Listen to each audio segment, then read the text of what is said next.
Hebreus capítulo 6, do versículo 4 ao versículo 8, nós veremos se o cristão pode perder a sua salvação. Versículo 4. Porque é impossível que os que já uma vez foram iluminados e provaram o dom celestial e se tornaram participantes do Espírito Santo. O autor aos Hebreus está dizendo algo hipotético, mas também com uma advertência sobre algo muito sério que pode acontecer com um cristão que ainda não se converteu e abandonou a Cristo. O exemplo dessa passagem pode ser Judas, que viveu grandes experiências com Jesus, foi discípulo, apóstolo, fez a obra de Deus, participou da ceia, mas não era convertido. Versículo 5.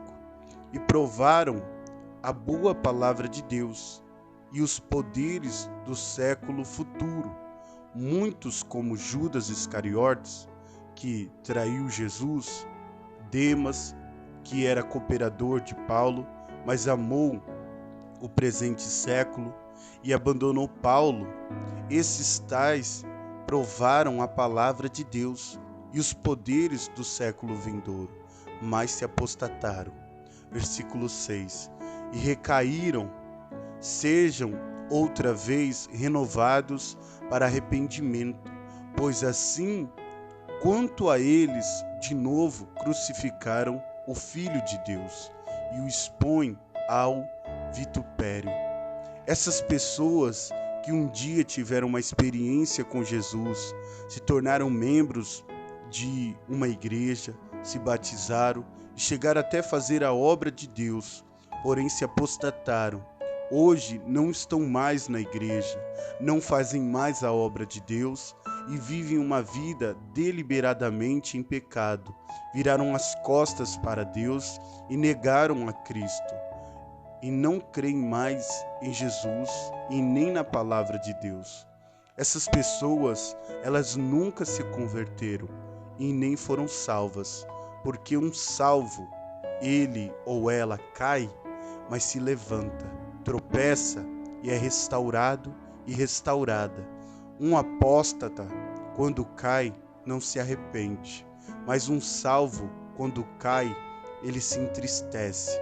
Vemos na Bíblia a diferença de Pedro, que se arrependeu de abandonar e negar a Cristo 3 vezes e foi restaurado, e da diferença de Judas, que traiu Jesus, mas não se arrependeu, mas teve remorso e se matou. João falou sobre os apóstatas. Saíram de nós, mas não eram de nós, porque se fossem de nós, ficariam conosco, mas isto é, para que se manifestasse que não são todos de nós. 1 João, capítulo 2, versículo 19. O autor aos Hebreus vai dizer que é impossível renová-las para o arrependimento. A razão é que aqueles que viraram as costas para Jesus crucificaram novamente o Filho de Deus e o expuseram à grande vergonha.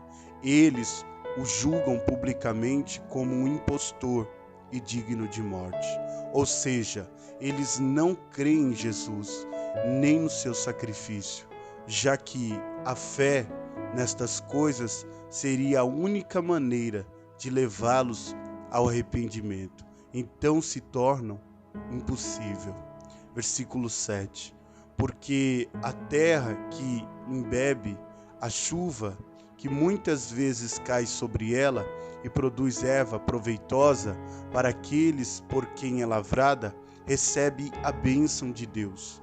O autor aos Hebreus vai ilustrar o seu argumento sobre os apóstatas e ele faz um contraste entre o cristão verdadeiro e o cristão apóstata, usando a ilustração da terra, que recebe chuva e produz a colheita desejada. Ela recebe a bênção de Deus. Essa terra que produz uma boa colheita representa a semana que cai em uma boa terra que produziu a 30, a 60 e a 100 por um. Versículo 8. Mas a que produz espinho e abrolhos é reprovada, e perto está da maldição. O seu fim é ser queimada. O autor aos Hebreus ilustra também os apóstatas, que também produzem, porém, uma colheita abandonada e imprestável. Pessoas que pareciam cristãs, falavam como cristãs, se vestiam como cristãs, mas nunca se converteram, viraram as costas para Jesus e vivem hoje uma vida deliberada no pecado, negam a Cristo. A condenação é certa e o fim é ser queimada. Esse é um fim triste para a alma daqueles que se apostataram. A mesma chuva caiu sobre as duas terras, uma produziu um bom fruto e a outra espinhos. Uma pessoa ouve a palavra e obedece, e persevera até o fim. Outra recebe a mesma palavra, mas por pouco tempo, depois vira as costas para Jesus e se apóstata da fé.